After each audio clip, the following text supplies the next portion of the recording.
Hey, it's your boy MD, and welcome to the Persona 5 Royal Nuzlocke. Finally, months after the Persona 4 Nuzlocke, it's here. Also check that out if you haven't seen it and are interested, thank you. So for those of you new to this idea of a Persona Nuzlocke, essentially my goal is to replicate a Pokemon hardcore Nuzlocke and interpret it into the gameplay of Persona. And let's get right to the rules because there is quite a few, as Persona 5 Royal is a massive game with a ton of mechanics to challenge ourselves with. And some of you guys contributed to these rules if you saw the series of votes on the community tab on my channel, and I'll mention the results when we get to the rules in question.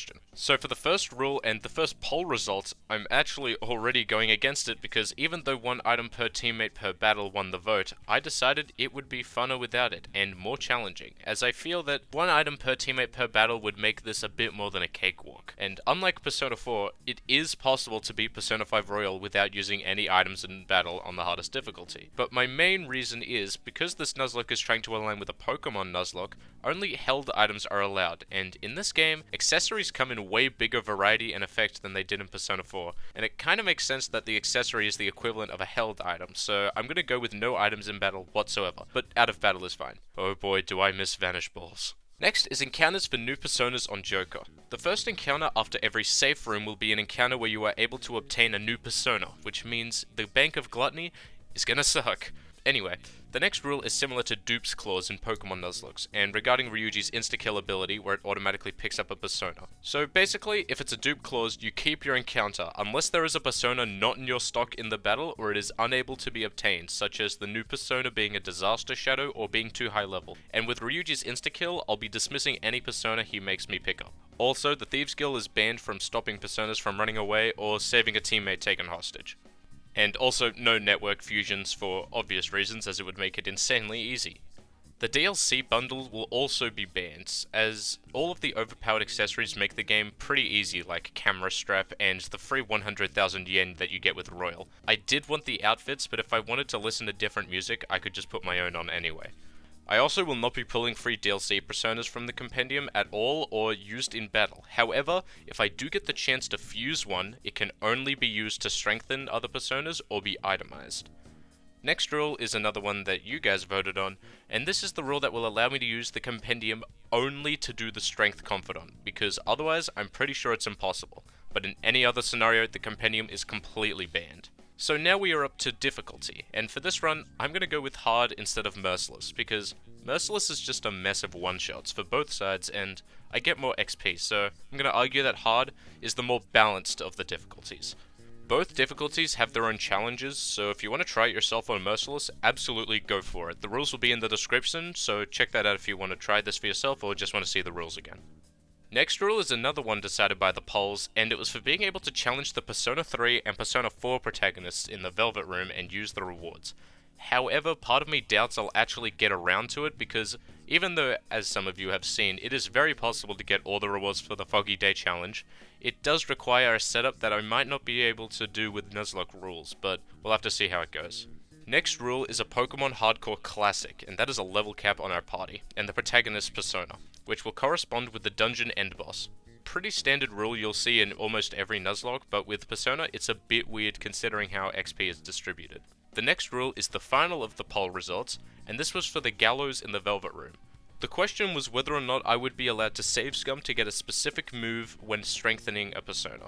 The final vote was no, and honestly saw this one coming, so I'm not super surprised, but with the allowance of the compendium for the strength confidant, I think this is a fair balance. Next is deaths. As you know in Pokemon Nuzlocke, if a Pokemon dies, it's permadeath and you can't use them again. And that will be the same for our teammates, and this includes showtimes, follow-up attacks, and using their skills in the skills tab menu when out of battle. Last and final rule. If Joker dies at any point, the run is over, just like if you white out/blackout in a Pokemon Nuzlocke. If I die, I've chosen to reload a save on 4:15, the day of Arn's Awakening, because all fights before this are insanely scripted and easy, and the prologue is very long. And because this game in general is so long, almost all the footage in these videos is going to be sped up because I have to cover an extremely long game and long boss fights. So in order to showcase as much as possible, it'll have to be like that. Just before we get started, there will be spoilers of course, as this series will include major events of both base and royal parts of the game. Also, I'm not going to be explaining the story as it's been done by a billion others, and the reason you are here is probably to see how the hell this works, and is it possible? And my answer to that is, you're about to find out. This was my best attempt I got in 2 months of on and off trying, and you might be wondering if I beat it. So let's get right in. I choose hard difficulty, and for this run I decided to don the mask of the kid named Finger. Went to jail for being too funny, and you know how the beginning part of the game goes, so we're gonna skip to 4:15 with An's Awakening fight. This was the beginning of attempt 22 after a failed Kamoshida boss fight. My encounter for the beginning of the palace every single time is of course the forced pixie negotiation tutorial, so that's our encounter until 4:18, when we are allowed past the next safe room. As most challenge runs do, I decided to do a tiny bit of extra fights for a small boost by reloading a save and going to the small area with a few enemies. After a little bit of time I go to save An, and this boss is pretty simple as long as you guard with Ryuji, because the mini-boss knows Magaru and is weak to fire. So not much else to say, and on to 4:18. So every day on mission start, I immediately head into the palace, and on my first run discovered something. Every single run will always start with a Negathion, because you have the forced pixie encounter at the beginning, and you can't capture anything else until the fusion tutorial, so you will always get Negathion. Which is okay, I guess. Navigating through the palace, I do my encounters flawlessly, attaining a fine arsenal, and avoiding the strong shadows, reaching the Heavenly Punisher. Oh yeah, the first mini-boss in the entire palace proper is a boss with the gimmick of one-hitting party members. Awesome. I decided that if I lost anyone here, I would straight up reset because every teammate at this point is very valuable, and I have noted that going into boss battles with under 4 teammates is a death sentence. The Heavenly Punisher does a cycle of charge, cleave, wait, and repeat, which Joker and Ryuji can take while guarding, but as seen in many different instances and throughout my experience, Morgana and sometimes An can never survive even while guarding, so instead of praying I get a dodge, and spending hours trying it over and over again, I instead decide to grind on enemies in the hopes I can raise Morgana and An's level a bit higher, so they might be able to take a hit, but at this point there's not much else I can do except for upgrade their armors. But my goal is to spend as less time slots as possible, so I want to do the boss and reach the Will Seed, which can give me a bit more SP and I can get as far as I can and hopefully leave, with the calling card ready. Basically he's got to go now or never, so I grind a tiny bit and pray. Joker and Ryuji should be able to take hits fine, and since I can't use items in battle, I can't use spotlights or anything of the sort anyway, so it's fully up to luck who gets hit, because I don't want to risk not blocking. My main strategy is to heal with An and do physical attacks with Joker and Ryuji, and Garu with Morgana, and I discovered the wiki is wrong, because the Heavenly Punisher does resist fire, but the wiki doesn't show it, so that screwed me big time and got me killed on my first attempt. But luckily on this run, I lived with that luck. I take it down and proceed through the castle because I know the Will Seeds are next, so I may be able to reach a further safe room using those, which I do, and then through some very careful navigation and avoiding Archangel so I don't get insta-killed by Vajra Blast. Again, as you can probably tell a bit by now, Kamoshida is actually the biggest run killer because at this point in the game you have access to very little in terms of mechanics and personas. However, the more attempts I actually do, I'm getting progressively better, smarter, and more knowledgeable of how to survive longer and what to spend my free time doing. Right here is a tier list of what I believe are the usefulness of confidence, which some might disagree with, but I've got some explanations. So, I would put Oya on the top because of her great abilities such as... Anyway, Takemi may or may not be a surprise to some, but this run has no items in battle, and that is kind of where Takemi's items shine the most. But out of battle there is multiple replacements, and the time I could spend with her, I'd much rather spend at the gym, because goddamn you need that HP and SP, especially early game. Next is Sojiro's, which might come as a shock to some, but it's not completely useless. Sojiro's abilities aren't that great unless you combine them with Kawakami, so I'm not going to be utilizing it as much. I'd much rather go to the gym, train in my room, or raise social stats. And even then, I'd much rather Kawakami actually make infiltration tools or do the laundry. But even then, if I got Sojiro's confident high enough to get Master Coffee or Master Curry for Kawakami to make, the time that I spend on that, I could easily have spent at the gym or with other confidants that have way more useful abilities, so that's kind of why I put Sojiro there. So Makoto's Confidant is actually a little bit less useful than I thought. Characters like Yusuke and Ryuji have additional abilities out of battle like skill card duplication and insta-kill, whereas Makoto gets pretty much nothing, and we can supplement her abilities with a wiki anyway. But I always do end up raising it because Makoto's Confidant is good purely for the teammate abilities, as Makoto is just a really good teammate. Next is An, and while some of you may think Sexy Technique is awesome, it is. but I swear on my life it never activates when I need it, and even then it requires her to be in the party to even have a chance of happening. Also, I am allowing social link abilities from dead characters because, one, I can't really turn them off once I get them, but stuff like Sexy Technique, wouldn't be in the party if she was dead anyway, so we can avoid most of that. And also, no showtimes and follow-up attacks already adds a lot of challenge, and yeah. Next is Haru, who has vegetables for us to grow, but we can only use them outside of battle, so they do lose worth like Takemi, but SP restoratives are always nice, so that's why she's in C. The rest of the confidants are pretty self-explanatory if you know what their abilities do. The two honorable mentions are Mishima and Chihaya, specifically Chihaya because some might not see why, but it's to get the most out of my encounters, whether it be strengthening, itemizing, or especially fusing, because we can pass on extra skills, which is awesome with the fusion alarms. Mishima is a bit of a difficult one to sort out and strategize around because his confidant focuses on XP gain, as of which we don't want, because we'd get over-leveled and screw myself. And I have a plan to make money, but it requires as less XP gain as possible, so I will be planning around that. Sorry there's a lot of explanations, but there's just too much to talk about, so we'll go back to the challenge for a little bit on this attempt. For every palace to be time efficient, I always try to do the whole thing in one day, and Kamoshida's is quite difficult to do in one day, but there is some things that can be done to help. Mainly jam bread and SP healing drinks sold at the school and at the bathhouse. Now, jam bread might seem a bit weird considering it's just a random item sold at the school cafeteria, however it is oddly efficient. It costs 120 yen each for a 20 HP heal. You can buy 99 at a time, which is 11,880 yen for 1,980 HP total. Early game characters have about 100 and 200 health, which let's just say 200 and round the HP to 2000 for the jam bread value. So 2000 divided by 200 means 10 full party heals for a stack of jam bread. And for 11,880 yen, that's pretty good. Obviously we can't afford that much bread, but we can still get some good use out of it. But for Madarame's palace, we'll have enough money to get a full stack of jam bread and a full stack of adhesive bandages at the clinic in Shibuya, which are the exact same price for 20 full party heals. Of course that's an estimate, but you understand that 4,000 health in my pocket is very convenient, all for about 24,000 yen. It's up to you whether you think it's worth it, but for a fresh save early game exploration, it's very good to fall back on. Saves SP from healing with Morgana, Ahn, and Makoto. Obviously, 4,000 health becomes less and less valuable over time, but I'll still use it for the earlier parts of the game. So let's get talking about Kamoshida's fight. The level cap is 11, which is very nice and very necessary to hit as Morgana gets Medea, Ryuji gets Headbutt, and Ahn gets Torunda. Very nice skills. Torunda especially to cancel out Lustful Slurp if it's timed right, which is deadly with the volleyball spike.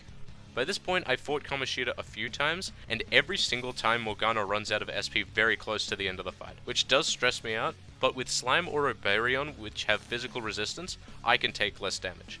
The only big threat is by taking out the cup at the wrong time, you can get a teammate killed, which has happened a bit and I know how to avoid it. Also, the special order is very difficult to do on hard, so I just ignore it and kill him normally. Every time I beat Kamoshida's palace is a pretty good run, because 418 is definitely the hardest part of the run, and I usually send the calling card as soon as I can't hang out with Ryuji. And I have all the sooty clothes washed up and ready to use on the day of the fight.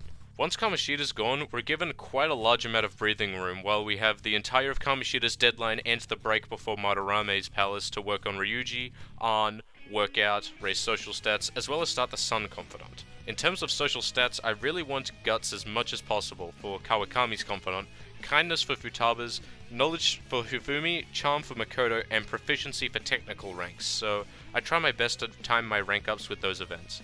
Also, I decide to call ourselves the Painters, as it's the only thing I could think of that fit. So, Madarame's palace is a bit of a break given you are prepared and don't mess up any encounters. And by prepared, I mean don't forget to take the Crystal of Lust off Ahn and put it on Ryuji for the forced mini-boss that you only have Ryuji in yourself. I choose to put it on Ryuji because Joker has a very important role of hitting his weakness. Ideally for this fight, you're able to fuse on Meraki with the encounters you've gotten so far, which has fire attacks, and nulls the boss's curse move, and by god that move angers me because I've lost 2 runs to it alone. One during the fight where I forgot to grab the Crystal of Lust, and one after I beat the boss, but then found it later and got too greedy and got myself killed. This run is just a disaster sometimes, but I still had a ton of fun. It really made me think and use mechanics and skills I've never used. So, I beat the fight and then get Yusuke's Awakening, which thanks to a small amount of leveling I did beforehand, usually swings in my favor.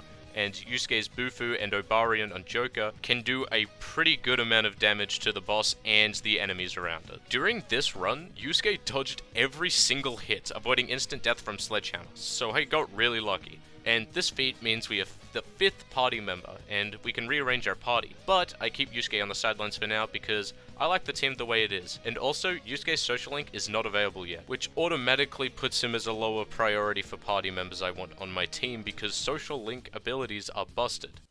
Wait, have I been saying social links this entire time? You know what I mean. Confidants and social links are the same thing, alright? So, you don't unlock Yusuke's Confidant until after Madarame's Palace, so I'd rather have the social link abilities of my current party members. However, Yusuke's Confidant is definitely one I'll get around to for skill card creation. A very nice thing to be able to do. And on the topic of skill cards, and a reason I love the gameplay of this run, is how we are tackling building our personas. And the second you get the Medea skill card from a pretty simple mini-boss, you can get skill cards from interrogation, and it is going to be the main ways of getting skill cards, because our encounters are very valuable. So I always pick up Skullcracker, and then for every other skill card in Madarame's Palace, I don't go out of the way for it, but I do pick it up if I get the chance. And with the Sun Confidant, we can ask for an item and then all-out attack, so we get the XP, the items, and what we got for the negotiation. And while I'm here on with negotiations, I'd like to talk about a mechanic I never even knew existed until this run, and that is gaining XP on a persona through collecting dupes, which I am allowing because I'm not gaining a new persona. And even then, it is so time consuming, I'm allowing it. And I use this to pick up Medea of Kate Sith in Kamoshida's Palace, which is a very nice backup, especially with Morgana still in the party, so we get the bonus heal from his trait, and while Madarame's boss fight is going on. I'll explain how healers work for this run. While editing, I just realized that I forgot to mention something, and that was I actually skipped Arahabiki for the Willseed boss in Madarame's Palace. I did get the one for Kamoshida, and I just forgot to put that in, so I don't know how that slipped by, but yeah. So, in the Phantom Thieves, there exist 2 members with full party heals, which with no items, you'd think losing both of them is an instant run ender, but it's actually not, as long as you make it to a certain point, and that's when you can buy the Salvation Crown through Shady Commodities. It allows runs to be done without having either Makoto or Morgana as necessities throughout the entire run. Although it is expensive, by the time we get there, money will not be a problem. So Madarame's fight is just doing as much baton passing as we can and being very careful with turn optimization and making sure we don't get comboed. But overall, Rampage with Ryuji is very good, and with the level cap being 18, I can barely pick up that move. I have personas on Joker to make up for whatever element I'm lacking, normally Jack Frost, which also comes with Mabufu and Rikunda, which is very good but quickly replaceable because at level 19, one above the level cap, Orobus learns Marikunda, which is insanely powerful. In this attempt, I actually have an unusually difficult time with the first phase of the fight, but with all the prep I've done, it's pretty hard to have a catastrophic time, like Ryuji having Endure and the personas I'm using, which during this run, I get a first where I haven't messed up a single encounter yet, which makes sense considering I'm paying way more attention than normal in a holdup, and with the rank 3 Sun Confidant, I get the most out of every fight.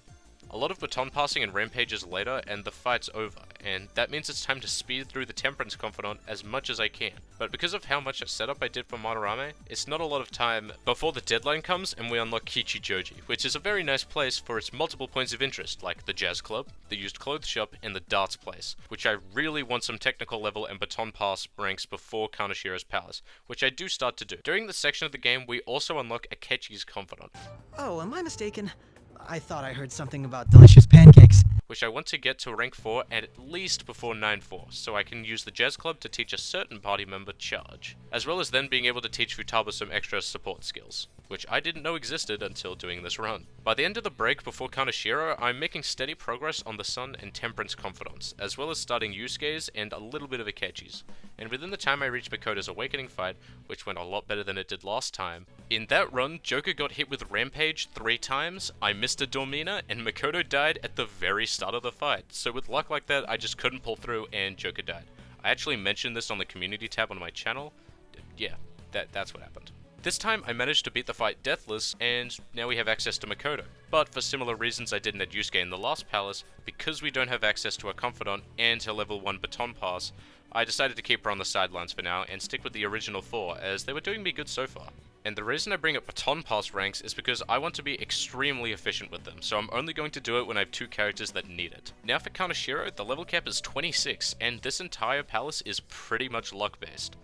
Kamoshida's was just as hard, but since it's at the beginning of the game, not a lot of pressure to play perfectly because I wouldn't lose as much as I would now. Madarame's palace is pretty easy as long as you're careful not to mess up encounters and careful not to forget the Crystal of Lust, but Kaneshiro's has so much luck riding on it, more than any other palace so far, because Rampage on enemies is such a run killer. In terms of encounters, Kaneshiro's has the least out of all the palaces, and for my first encounter, I actually get the Treasure Demon for this palace, which may or may not have been a mistake, but either way, I didn't have a choice to begin with. Also, with the Sun Confidant rank high enough and Hypixie available to me, I'm able to grind a tiny bit of money considering how weak Hypixie is. I can constantly engage in a hold-up with its gun weakness to grab a little bit of extra cash and the Diorama skill card. Diorama, whatever.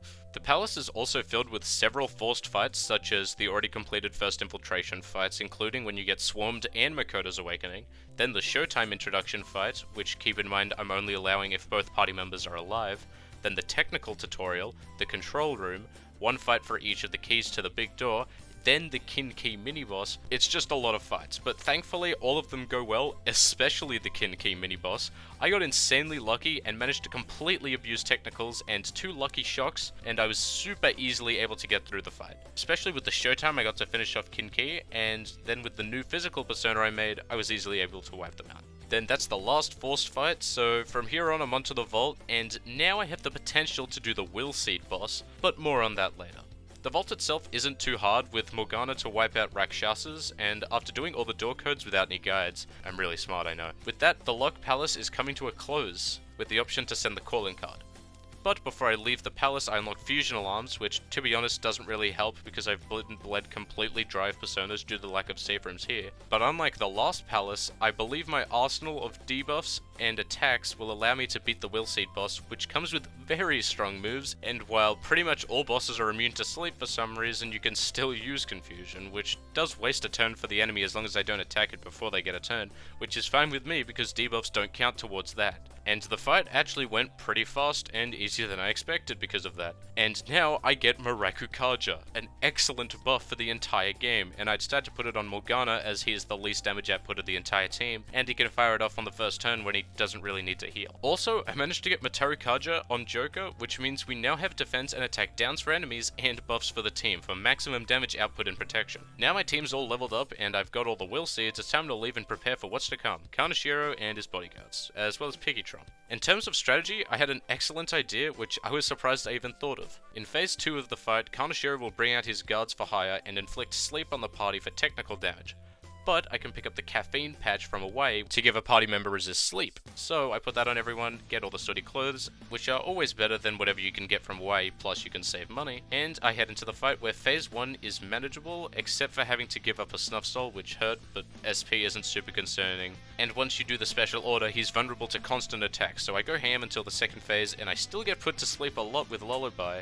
But with a lullaby of my own, I had to use debuffs and buffs to increase my damage output. If I've learned anything in this game, in my experience, is debuffs and buffs are crazy if you use them right. But the fight itself is pretty straightforward, just heal with Morgana and do whatever until everyone else is defeated. Having access to Assault Dive on Ryuji and Joker, as well as medium magic moves on An and Morgana really made the fight manageable, and actually the easiest boss so far. Now I know I'm kind of glossing over some fights, but there's really only so many times I can say I buffed, I debuffed, and then I used my most powerful move. Sometimes there's just not a lot to talk about in terms of the fight itself. Now, with Kaneshiro gone, I have a lot of free time, during which I continue to increase social stats, technical level, and now with Shinjuku unlocked, reading all the books that increase daytime efficiency, especially the ABCs of crafting, very useful. Also, the movie one is nice. I work on Kawakami's Confidant, grab the request, start Chihaya's, and finally unlocks the speed reader book in the library, so I can finally burn through all those social stat books I've been hoarding. Then, after a little bit of Maruki action, I finally decide to hang out with Ryuji to get rank 10 after he invited me out to get enough points towards him for it. Now I can get Seiden Taisei. Oh, this is a perfect way to By the way, the track team's... And the game crashed. Yeah, okay, so I'll just open it back up. Every time I hit play on Steam, the game would refuse to even open. I guess maybe it just couldn't handle the kid named Finger. And that's where I'm gonna leave it. This is apparently a known issue and has some fixes, but would it keep my saves? Those of you who have experienced themselves might know, but did something corrupt in the save to cause this to happen? I don't know. However, since it has happened to so many people, it has been found that the most common fix is to uninstall and reinstall the game, but that begs the question, would it wipe the save file if its corruption is what caused it? Well, the answer for that can be found next video, which will be released in about a week and a half's time, and I'd really appreciate hearing your thoughts on this, and what I believe is quite a difficult challenge. Any questions or thoughts are welcome, and a sub would be awesome. I'm not a Persona content channel specifically, but there will certainly be Persona content to come. Like if you enjoyed, and sub if you want to see more. I'm not a very consistent channel, as I have been cursed with these horrifying things called responsibilities, and if you really want a hard Persona 5 challenge, I cannot recommend this challenge more. It's allowed me to use mechanics and moves I'd never used or even thought about before. In any case, thank you for spending your time with me, and I hope you will continue to. See ya.